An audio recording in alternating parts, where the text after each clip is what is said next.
hello, everyone. Welcome to How Well Are You, the talk show. I am your host, Cynthia Mobley Howell, your mental health advocate, who's lending my voice to eradicate the stigma of mental illness, one show at a time. We have a great show for you this evening, so make sure you like and share. In case you don't know, May is Mental Health Awareness Month, and we're taking advantage of this time to keep the conversation going about mental wellness. As many of you know, I've written a book, Crazy Didn't Get Me, Preparation for My Destiny, which is soon to be released. Yay! Can somebody type that in the chat? Yay! So, my book details my experience growing up in a home with severely mental ill siblings. You see, I'm one of four, the youngest and the only girl, and all my brothers were affected by mental illness. One was bipolar, and the other two schizophrenic. Tonight, I'm going to be sharing a riveting excerpt from one of the chapters in my book that involves an event that happened with my brothers. Let me warn you, this content is not for the faint at heart. So if you're fragile, you may want to go ahead and log off now. I'm just saying what I'm saying. So, did you know that 1 in 5 US adults are living with a mental illness? That equates to over 50 million people that's affected. Youth report suffering from at least one major depressive episode in the year prior to this report and from the Mental Health Alliance. And more than 2.7 million youth are dealing with major depression. Remember, I said I was the only girl out of the siblings, right? So, yes, I was a daddy's girl. You very seldom saw my daddy without seeing me if I had anything to do with it. Even went to work with him at times when I wasn't in school. Daddy did lawn care, and he was masterful at his craft. I loved and adored my daddy so much. He was my hero. I loved everything about him. I loved him so much that I couldn't imagine life without him. I remember regularly praying to God, and I'm serious, y'all. I prayed to God to let me die before daddy died. Because if he died before I did, I wouldn't be able to handle it. That's how much I love my daddy. So, what I witnessed him doing on that particular day threw me into a momentary state of confusion. And it was very, very hard for me to wrap my little 8-year old mind around what I saw. Now, joining me this evening is Mr. Gregory S. Dawsey, who is the founder and director of the Student Advocacy, or should I say, he is the founder and director, let me get it right, of Student Advocacy Center, Inc. And I'm going to read just a brief bio. This man is, his bio could keep us here for 2 hours. So I'm just going to extract some from his bio, and then we are going to move on because Greg and I are going to have some good conversation. He's going to be talking about bully side. Yes, I said bully side. And so, not to prolong the time, Gregory is the founder and director of Student Advocacy Center, Inc., as I mentioned before. He's also a public adjuster, content specialist, and a, I can't read my own writing, y'all. He's the founder of Soul, that is Save Our Urban Land, and he is a community and civil rights advocate. He is a native of Florida, that is Bay County, Florida. He has matriculated through so many institutions of higher learning that I can't name them all. One being Sacramento State University. Um, he also, at where he majored in digital multimedia curriculum. and he had to return home to take care of his ailing mother. So he was had 1 year to complete his bachelor's. But if you know this man, he doesn't need all of that because he knows what he knows. San Hoen Delta College, and I probably pronounced that wrong. Sawyer College of Business. I mean, I can just go on and on and on and on. He is a very accomplished gentleman. I'm going to go ahead and bring him on in right now. And so I would like for my listening audience to go ahead and welcome Mr. Gregory S. Dawsey.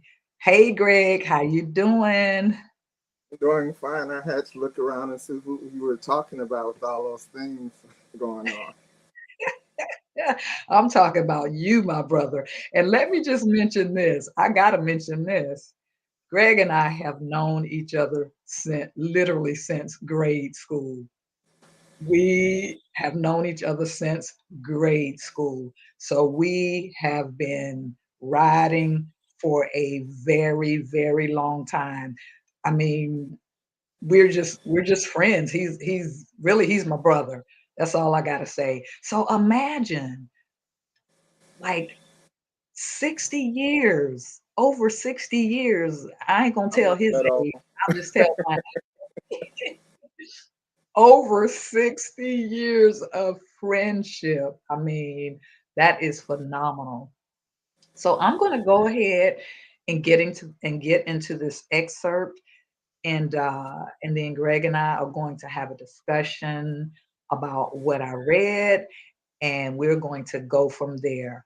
And we love your interaction. I see your comments, and I'm not ignoring you. Trust me, I'm going to address all of your comments, but we're going to go ahead and get started.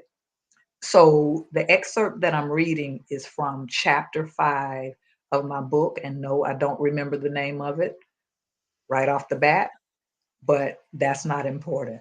So, again, let me warn you that the content, as far as I'm concerned, is pretty strong. So, if you if you are faint at heart, then you probably want to go ahead and log off. I'm gonna give you another chance. The second and only time, the second and only other time that I witnessed Daddy doing something incredibly shocking and appalling to my brothers was when Daddy's silver dollar collection went missing. For some reason, when he couldn't find his collection, he automatically assumed that one of my brothers had stolen it. After asking each of them several times if they had taken it, and they all insisted they hadn't, Daddy decided somebody was lying. And since he couldn't get them to simply tell the truth, he was going to beat the truth out of them. I don't know which incident was worse, the incident with Daddy pounding Dwight's head into the hearth, or the one I'm about to tell you about. So go ahead and strap on your seatbelt because you're about to go for a discomforting ride. Everyone had sort of been deceived into thinking that all was well since Daddy calmly walked away from the situation and outside to his truck after not being able to get a truthful answer from my brothers. Little did any of us know what was running through his mind.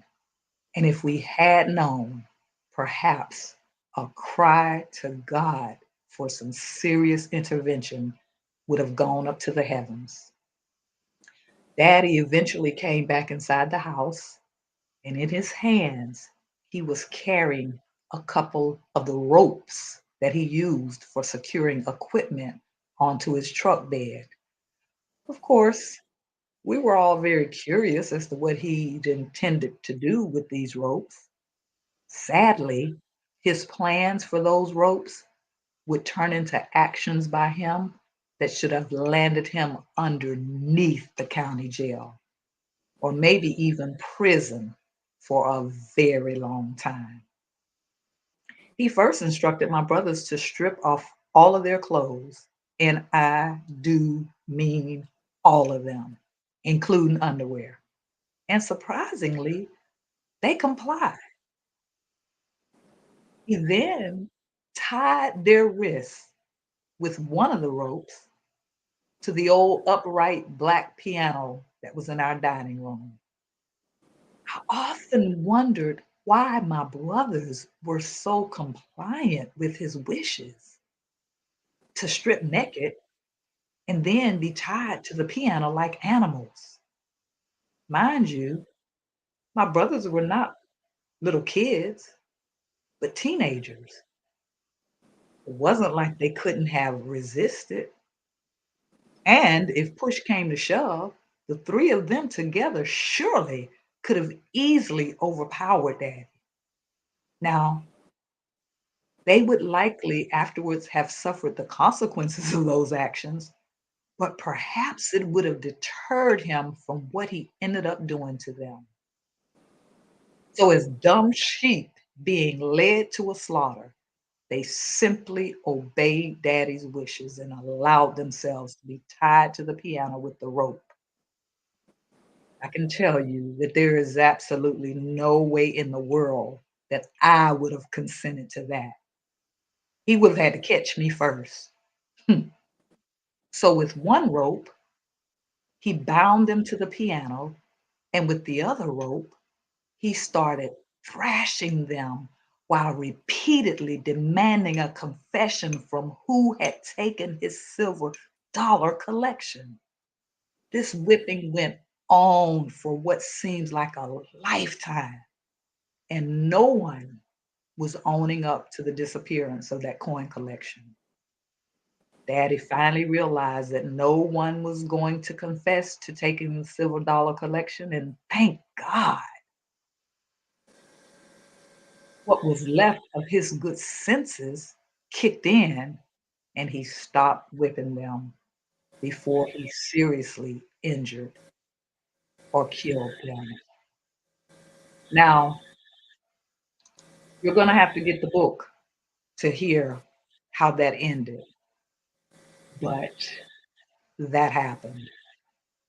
That actually happened. And as I was writing the book and I was sharing this particular incident, I just lost it because I'm like, wow, that really happened. That really happened. So, Greg, tell me, what do you think? Well, this leaves me speechless, and it kind of brings back some memories because this type of thing went on in a lot of black households. And so I can relate to the sheep being led to the slaughter type thing. And maybe prior to you being of age to realize maybe they had tried to jump him individually or separately and suffered consequences. So that could possibly have been a learned behavior for them just to comply. Or, maybe your mother had told them, just, you know, get it over with, it'll end eventually. There could be so many things running through their mind.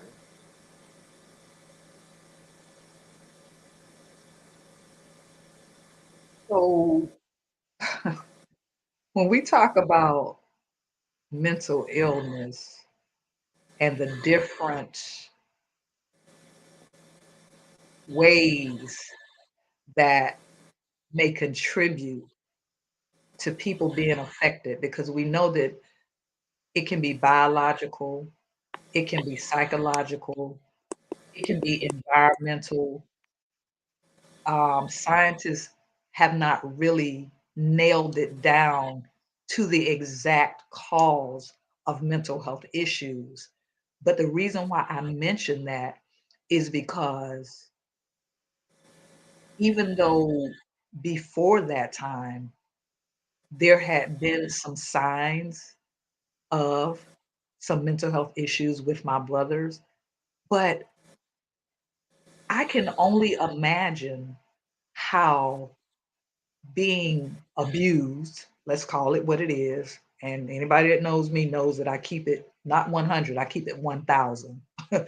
So, being having been abused in that fashion, it's no wonder they suffered mental illnesses or were affected by mental illnesses.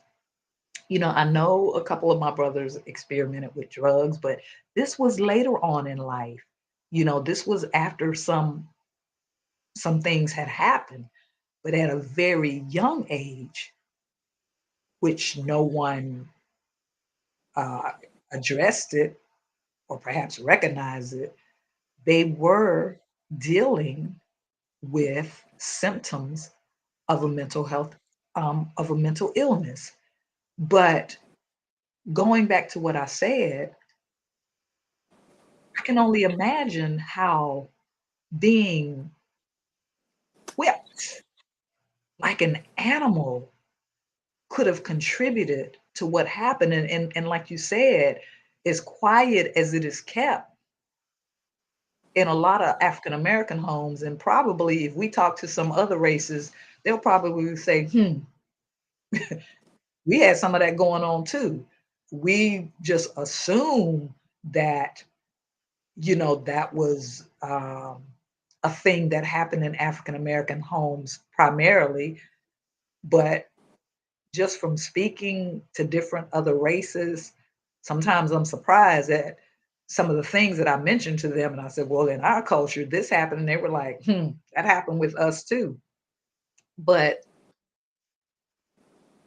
how in the world could someone without getting some good therapy manage to be normal after dealing with that type of thing? And that's just one incident that I shared with you all. That was not the Uh, only one. let me interject. And Mhm. part of the drug use could have been a result of the abuse. Mhm. And then I've often heard that this type of abuse goes back as far as slavery. So that could be like a learned behavior.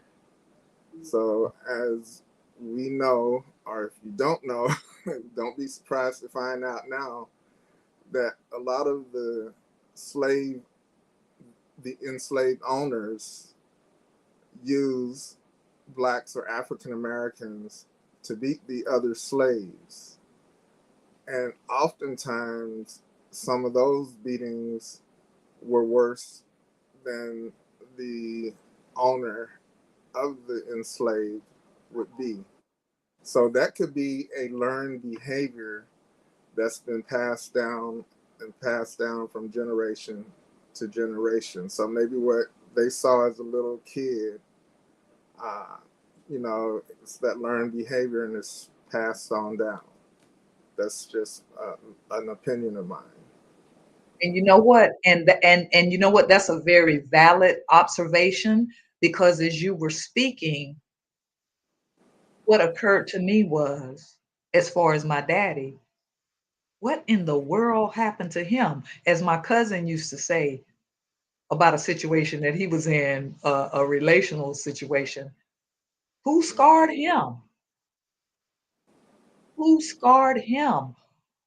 You have to wonder. And I never, to be honest, I never really considered that a thought or thought about that until you said what you just said. And as you were speaking, I'm sitting here thinking, what happened to daddy? What did he experience that would cause him to act in such a manner? And yes, you mentioned about the whole slavery situation, and I heard that and I got that. And you're right. You're right because of what we as Black people had to endure. So now here it is, you're a parent, and we have this saying, parenting doesn't come with a manual. Oh my God. But oh, how a lot of us wish that it had. A lot of us parents and a lot of the children, being on the other end of it. Oh, how we wish that it did come with a manual, because some of the things that children have had to endure at the hands of parents who just didn't have a clue, or unthinkable, unspeakable. And most people are not going to speak about it.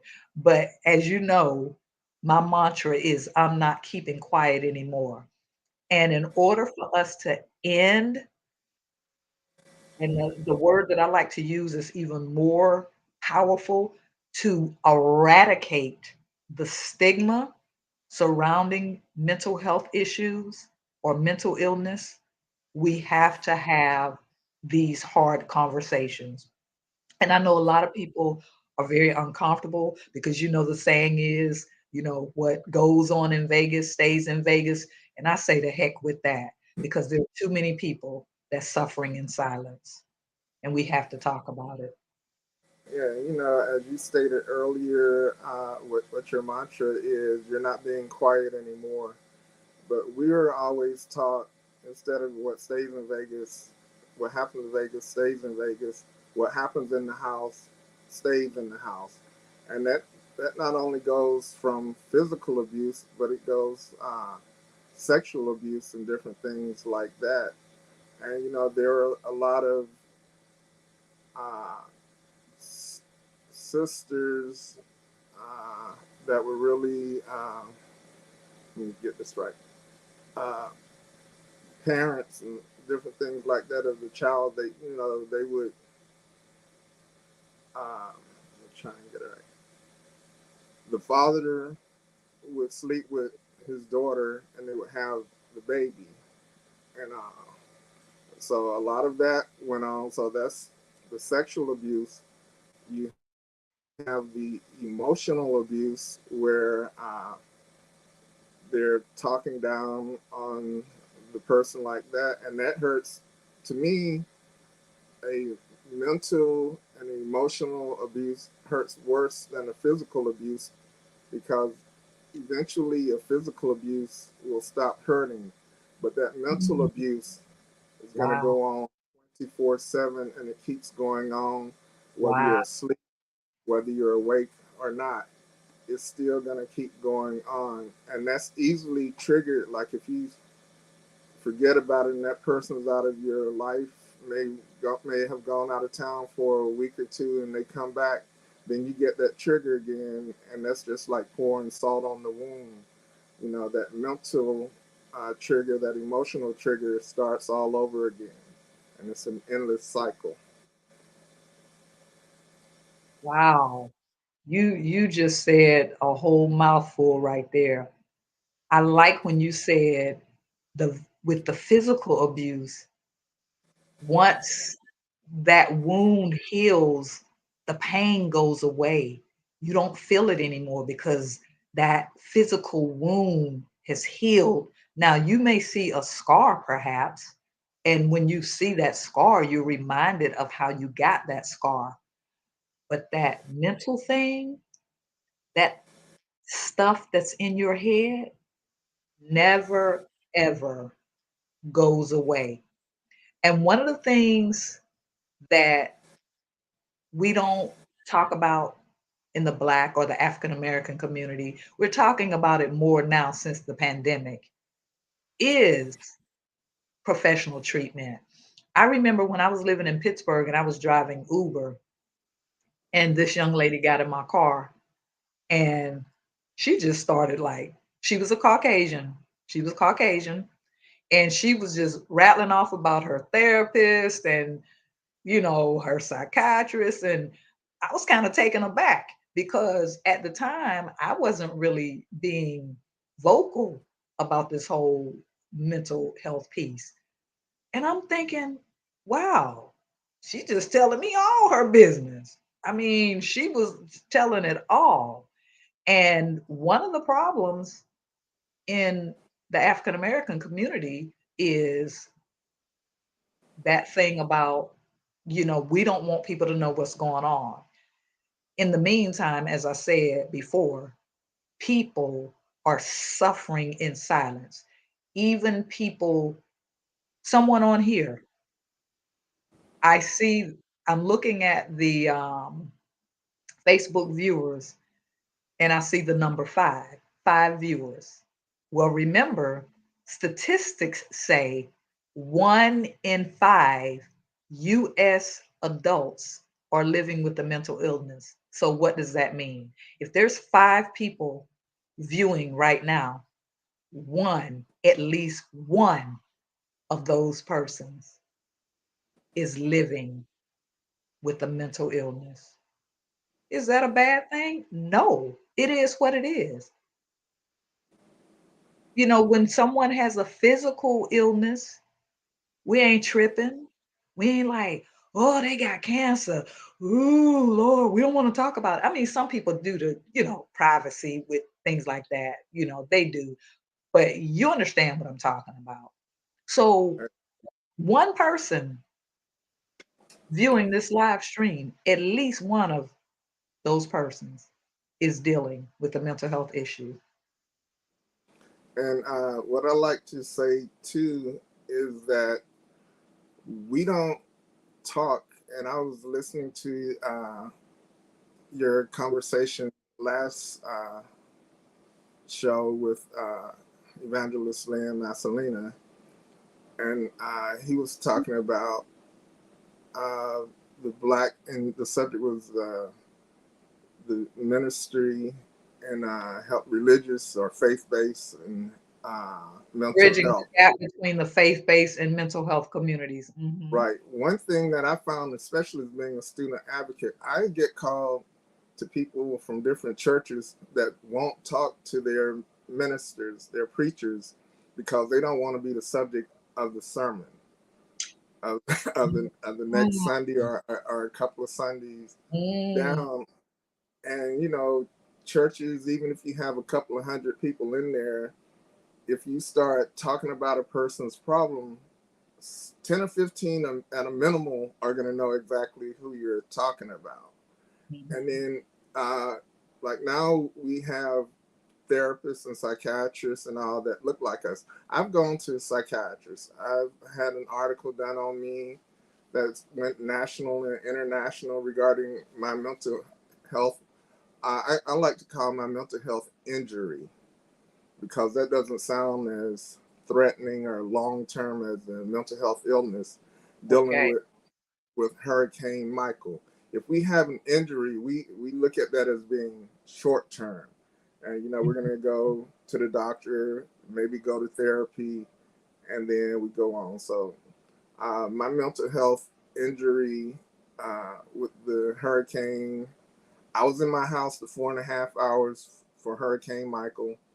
There was a 60-foot pine tree, uh, maybe 10, probably less than 10 feet, 8 to 10 feet from my front door. I had a screened-in porch, and it was being uprooted. And my neighbor said 10 more minutes and it would have fell.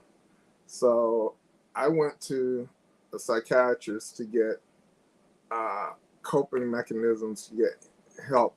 So my injury was healed for a while, but I'll be honest, whenever those thunderstorms with lightning and heavy thunder come, my PTSD kicks in, but I come out of it quicker because I know how, by going to the therapy, I know how to deal with my injury.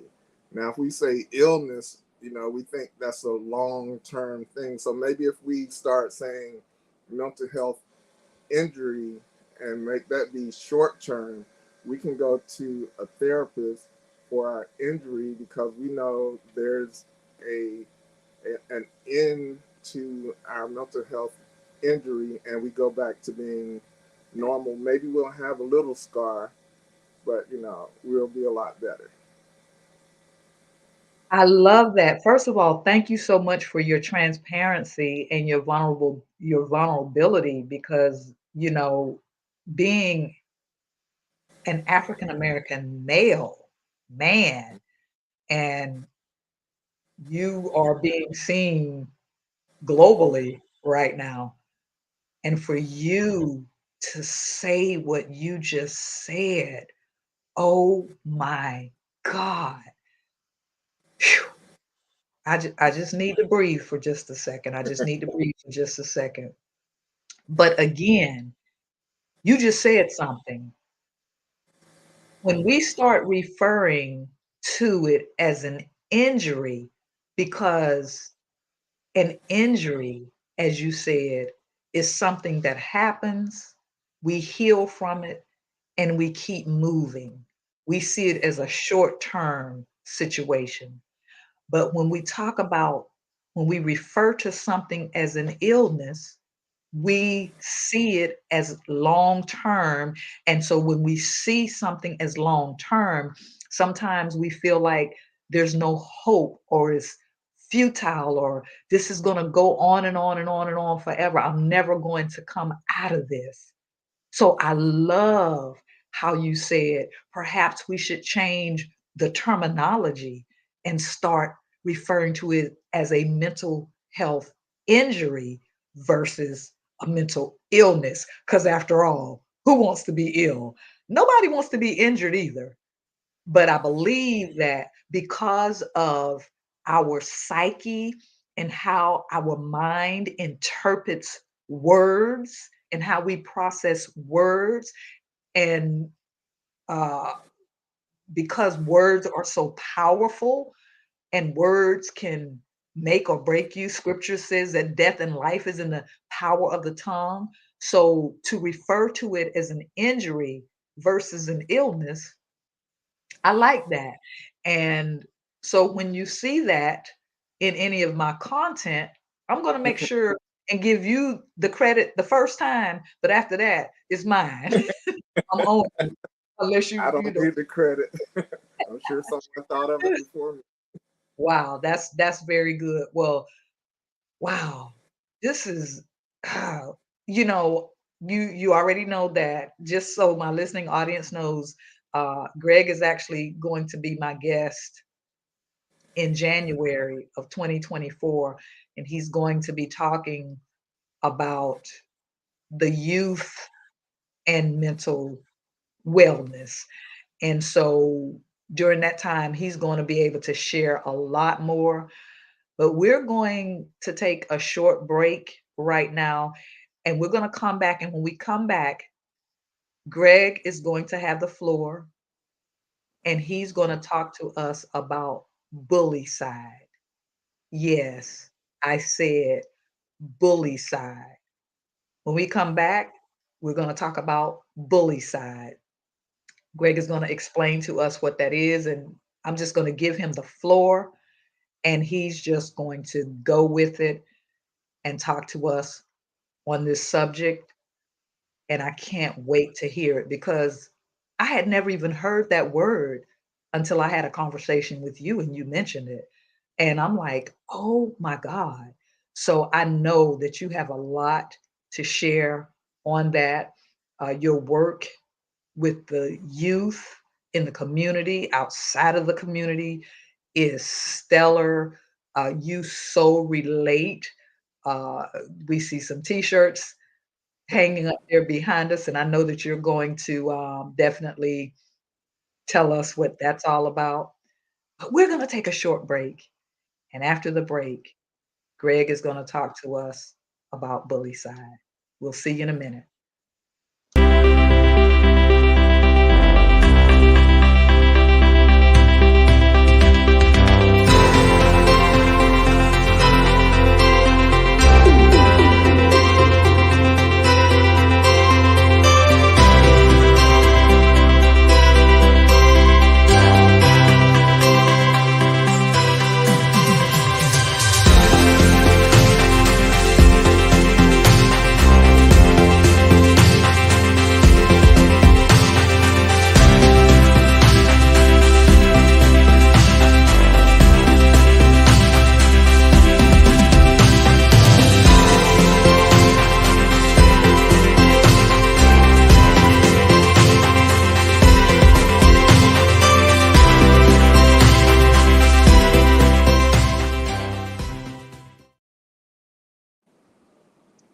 All right, welcome back. This is How Well Are You? The talk show where we are ending the stigma surrounding mental injuries one show at a time.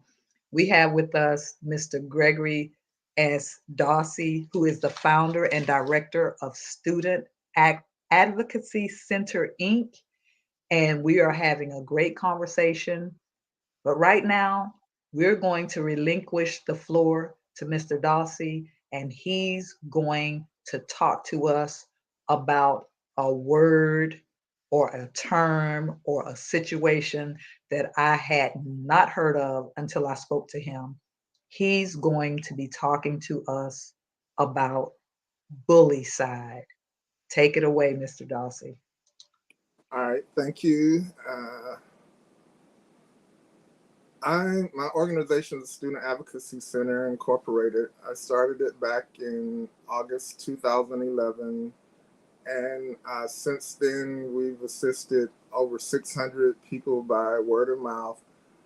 It used to be Student Advocacy Center Bay County Incorporated, but I've assisted people all over the state of Florida, parts of Georgia, Alabama, Texas, and even as far away as Alaska. Um, what and my motto or mantra is preventing kid mistakes from having adult consequences. Because a lot of times, kids make a mistake because their brains normally don't develop until you're around age 25. So you make those mistakes. But the schools have started to discipline students a lot more. And people may think I'm this nice, quiet type person. I don't even think Cynthia knew how bad I really was. But there's a statistic that says 17% of kids who are involved with bullying are both aggressors and victims of bullies. I was both. Third grade, and I lived 3 blocks from the school I went to. It was all black until the 6th grade. Third grade, there was this boy. He met me every day after school. It's almost like he had it on the calendar. Beat Greg's behind. So no matter which way I went, he would beat me up. And I was sick one day, and he came to try and fight me. And I turned the tables on him, and I didn't have to worry about him anymore. So 6th grade, when the schools became integrated, I became the bully at that time. And so I was one of those 17%. So over the years helping people, like in 2014, I first came across the terminology bully side when there was this 14, either 12 or 14-year-old girl down south jumped off the top of a building because of bully side. And bully side is defined as committing suicide as a result of being bullied. And I think statistics show that there are like 80% of students say they have been bullied or witnessed people being bullied. And also 50% of students say that they saw physical abuse at home, and that could lead to violence displayed at school, much like what Cynthia saw at her home. And she could have very easily turned that uh, onto somebody else at school. And we hear a lot about school shootings and stuff like that. And I know you go back as far back as Columbine, where the people that were dressed as Gothics did the shooting, and that's where we first heard about school mass shootings. Uh, and that's because they reached out and there was nothing done, so they took matters into their own hands. And statistics, I'm big on statistics. So 75% of school shootings incidents in the U.S. have been linked to bullying and harassment. So what is uh, bullying and harassment? Where somebody's being picked on both physically and emotionally, Uh, they're being teased a lot. Uh, the authority figure, like a parent, a teacher, uh, something like that, is always picking on them. Group bullying, where several people in the bullies group will pick on them, and the list goes on and on and on. So let's see, the ages where bullying is the biggest is 10 to 14, and so that's right around fourth, fifth grade to like the eighth grade. And one of the people that unfortunately I had the let me get it right. Yeah, her name was Gabrielle Green, and this is a shirt from her uh, 5K Foundation. On June 2nd, I believe she would have been 18, but she was 12 years old when she committed bullycide. And the sad thing about it is it was on a Wednesday. She was happy because she was getting ready to go to Bible study with her parents and all. She had came out. They were having nice conversation. There were no warning signs on that particular day. She went back in her room. She got on the phone with somebody, and they were bullying her. And back when Miss Howell was growing up, and myself, I'll go and confess to that. We could go home after school and not worry about being bullied. But now with cyber social media, bullying goes on 24/7, 7 days a week, 365 days of the year. And so it's never turned off. And so this young lady, she, when it came time for them to go to Wednesday evening service, she couldn't be found. They ran around the house looking for her, and then I believe it was the one of her siblings went in the room and they found her in her closet hung, and it was just that quick. And and the sad thing about it, what happened at the school, and this did happen here in Bay County in Panama City, Florida. Um, at the school the next day, they had signs that if you need counseling, they're available there, but they didn't say what you needed counseling for. Uh, People that wanted to talk about Gabby committing suicide, they were threatened to be sent home. And when you try and hush hush a situation, and also last year there was another young lady that was about 14 years old here, also in Bay County. She committed suicide as well. And I can understand the media for not listing a lot of the suicides on the news like they do the homicides and stuff, but you can't keep it hush hush because it affects those students there. And sometimes it'll start a domino effect. And that domino effect is like, okay, this person got a lot of attention out of it, so I'm gonna die and go on. And what you have to do instead of being hush hush, you have to ask them three questions. Ask them straight out three questions. If you notice a change in their behavior, one question, straight out: are you planning on committing suicide? Or if they're younger, do you plan on harming yourself? If they say yes, how do you plan on doing it? And if they have a plan, the third question you have to ask them: do you have the means to carry it out? So if they say, I'm going, and parents or the person talking can tell, but if they're at school, then they'll have to check with the parents if they have the means. If they say they're going to kill themselves with a gun, is there a gun that they can have access to? Or if they're going to cut themselves with a knife, we know everybody have kitchen knives. So you have to suicide proof your house, but most importantly, you have to get them help right away. That's it. If they answer yes to all three of those questions, get them help immediately. Here in Florida, we have a law called the Baker Act, which is an involuntary commitment for up to 72 hours. Get them help right away. But sometimes, like I had this one student, she would always say, if she gets frustrated, she would say, I'm going to commit suicide. Well, that's the equivalent of me getting frustrated and saying, I'm going to need to go see my bartender. So she wasn't really saying she was going to commit suicide.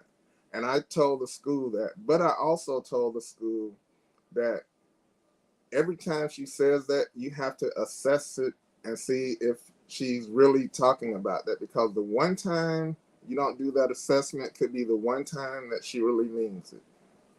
And so, you just have to do that. So you have to follow through. You have to know your kids.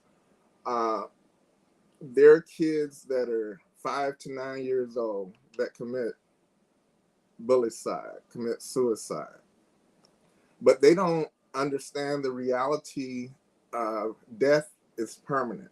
Why? How many times have my generation seen Willie Coyote and the Road Runner?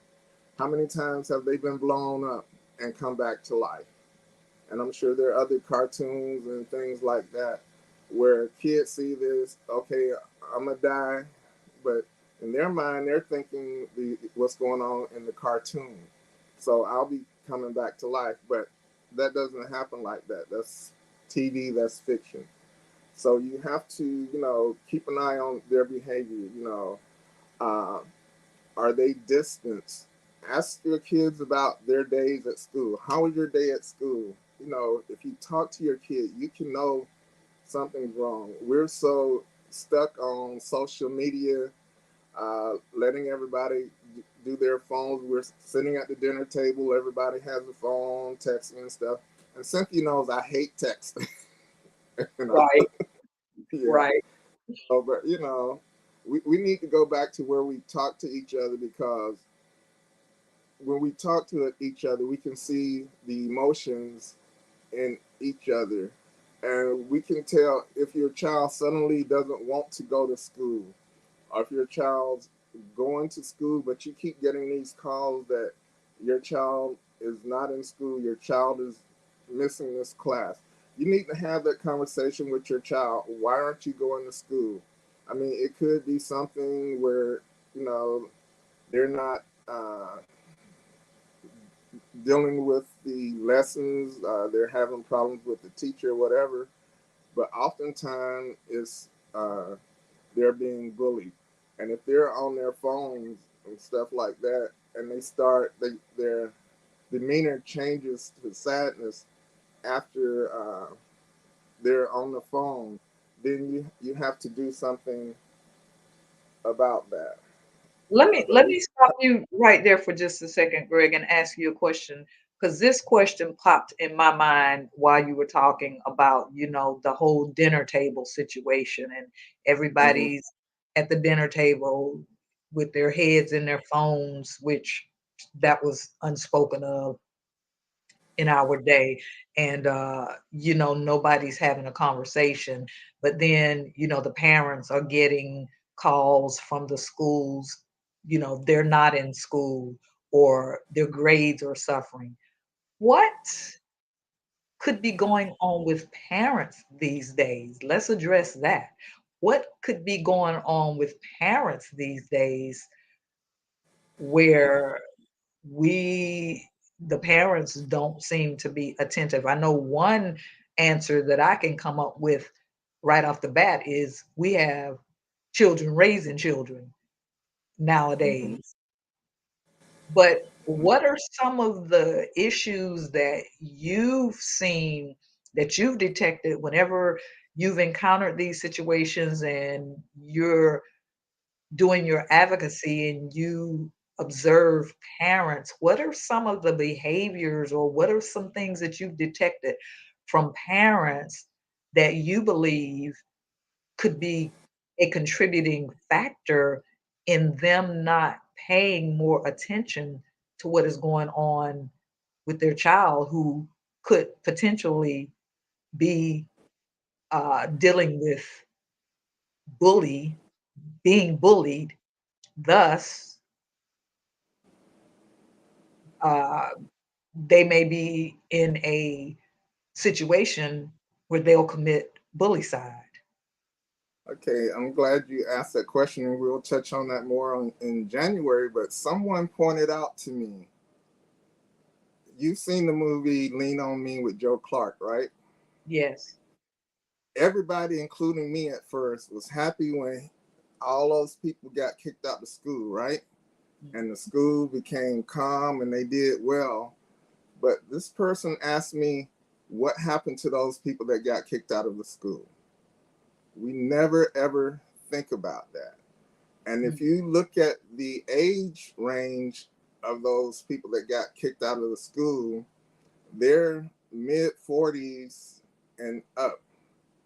So we hear about, why do parents go to the schools and they blame the teachers for what happened? They're only going on what their experience was, because when Lean on Me came out and Joe Clark kicked everybody out of school, that, a domino effect all across the United States. So these people, they have in their mind, uh, the teachers don't care for us. We were trying, naturally there were some bad apples, but some people just get caught up with those, guilt by association. So you have that guilt by association. So now these people aren't paying attention to their children. They don't really care about the school situation, and they may look at the schools as a way of, okay, I'm getting these kids out of my hair for a little bit. I'm gonna let them deal with them because I'm a kid raising a kid. So I had this baby 16 to mid 20s. I haven't really had time to live. So I want to live. This is my break and all. So, that's one of the main things that's happening with that, because of what happened to them and their school experience is how they're looking at what's going on in the school. So they don't see these signs of their kids.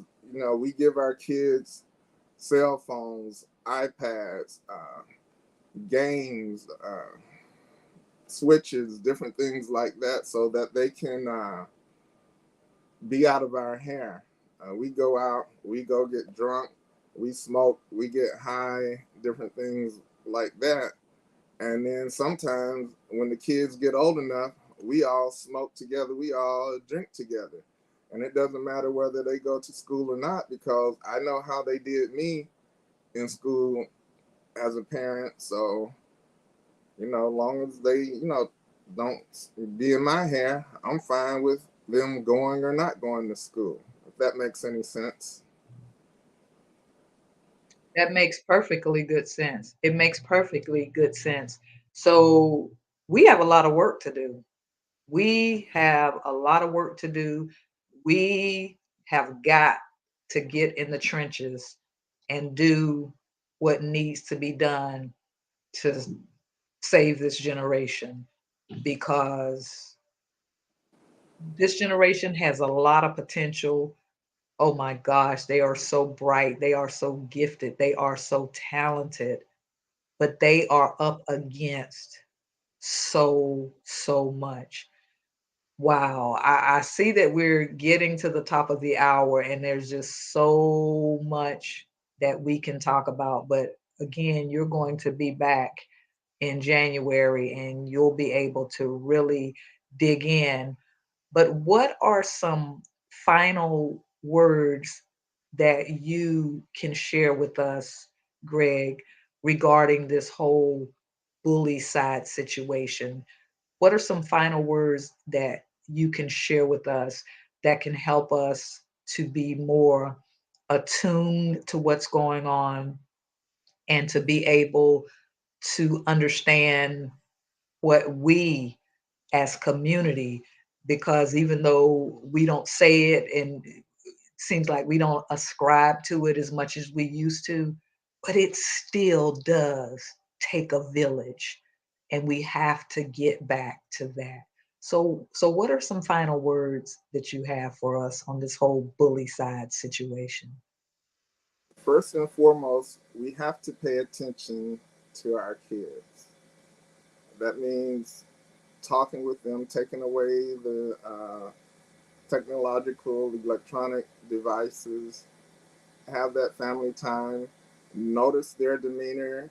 If they don't want to go to school, if they have a bad day at school on a regular basis, get your counselors involved. The most effective parents or grandparents or guardians are the ones who are active in their students' lives. For example, we just sued Bay District Schools and we won on that because the parent was involved in their child's life.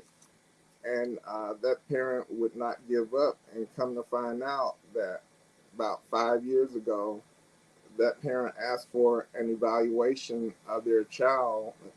Their word was an analysis of their child. And the district said, well, because you didn't say evaluation, that didn't count. No, it's the same. So, Yeah. but you have to stay on them. Get someone to go advocate on your behalf. Uh, you know, like I say, it's just you got to know your child and go back all the way to their cum folders. If they're acting up, is there something that's been happening there? And don't just say what I've seen a lot of people do. They don't act this way at home, so they just doing this at school. No, they don't have the triggers at home like they have at school. The work may be too overwhelming for them. There's somebody that's bothering them, that's bullying them. Uh, if they all of a sudden, are real depressed and things like that, and then they become happy and they start giving away stuff like that, that's a sign that they could be thinking of, I'm not going to be around long, so I'm giving away my favorite toy. I'm giving away, my favorite article of clothing. I'm giving away my iPad, whatever. So those are signs that to look for, where they may be considering bullycide or suicide. And I think they just came up with a number to call for suicide prevention. I believe that's, is it 811. Uh, So you don't have to do that suicide prevention, the whole number It's that you used actually, to. if we're thinking about the same number, it's actually Yeah, 988 if we're thinking about the same number. 988. Yeah, that's Mhm. it, 988. So call 988. If you're thinking about it, parents, if you have any questions, call and think about it. We have to get over the stigma of blacks don't go to therapy. There are a lot of mental health injuries, as well as there are some illnesses, but we're going to look at the injury first, and if there's something deeper, then let the therapist or the psychiatrist determine if it's an illness. But get your treatment. Wow. Wow. That is some good stuff. So I've you can see Greg's email address there on the screen. So if you need to reach out to him, you can reach out to him via that email address. And what other ways? I know you're on social media, so what other ways? We'll Um, just leave it at studentadvocate.bay@gmail.com for now, because I actually stepping back from doing the individual advocate work. because it's been taxing on me. So I'm taking like a mental break because I'm dealing with other people's problems all the time. So, and that's another point out. If you feel you're being overwhelmed mentally, take a step back. There are other people that can do what you do. So, and then Wait a I minute, have wait an a minute, wait a minute. You ran past that just a little bit too fast. We're gonna take 1 minute, we're gonna rewind the tape, and then we're gonna get out of here. What did you just say? There are other people that what? What did you just say? that, that can do what you do. And Y'all so, heard that, didn't you? yeah. And, I have an attorney, but, she's for more serious things. But there are people around in the community that can do this as well. So take care of your mental health yourself. Wow, I love it. Thank you so much, Gregory. This has been, woo, this has been, oh my goodness. I, I, I don't even have words. Hey, Mr. Massolino, thanks for Oh, and joining yeah, us. and then I'm gonna do some props out to him. One thing I forgot to do is he does, and I don't know if you're still doing this, but there's a mental health first aid for adults and a mental health first aid for youth. If you get the opportunity to take that class. It'll tell you just like a regular first aid class. It's mental health first aid, so you'll see the small signs are what happens in a crisis until you can get them to a therapist. Wonderful, wonderful. Thank you so much for sharing that. And y'all, there you have it. There you have it. And thank So you for having me. absolutely, and thank you for being here. I don't think I said that. I was so excited. I don't even think I thanked you. Uh, But I appreciate you so much. I appreciate you so uh, much. Greetings to you yeah, again, greetings, Lynn. Felino. Thank you so much for coming on. We appreciate you so much, our brother. We appreciate you so much. Yeah. So we're going to end here. But as I said, Greg is going to be coming back in January 2024, and that'll be here before you know it. And he's going to be talking to us about the youth and mental health. Again, if you need to reach out to him, his Yeah. email address is, let me put that back up on the screen for just 1 second. And And we also have a Facebook page, Student Advocacy Center Incorporated. okay, perfect, perfect, wonderful, wonderful.